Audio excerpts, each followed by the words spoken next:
everyone, thank you so much for tuning into my channel. Today I wanted to share a quick and easy chicken curry recipe. It's perfect for busy days and great for beginner cooks. If you've never made a desi curry or a salan or a gravy before, this is a great place to start. And it's also perfect for meal prep, as you can marinate and freeze it in desired portions and then just cook and bonify later. And it's also really great in an easy chicken salan for Iftar and Suhoor, and it tastes great with parathas. And also it's so flavorful, but yet it's so light. It doesn't make you feel all heavy and awkward after a big suhoor or an iftar.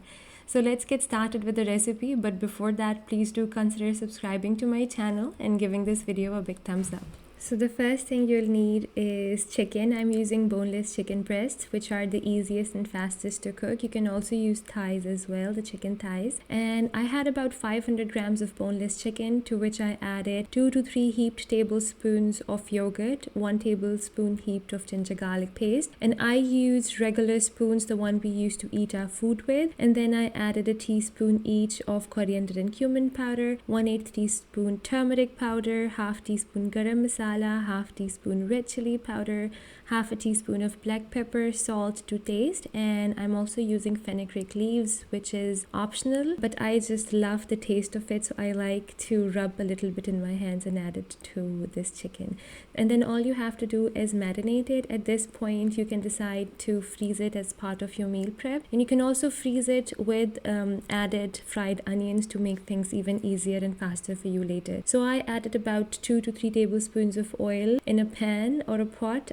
It's at medium heat, and I'm going to brown my onions. I took about 2 medium small sized onions. Once they are golden brown, at that point I'm going to be adding in the marinated chicken, and then all you have to do is cook and bonify your chicken really nicely. The better you cook and reduce the gravy, the more flavorful your chicken curry or chicken salan is going to turn out.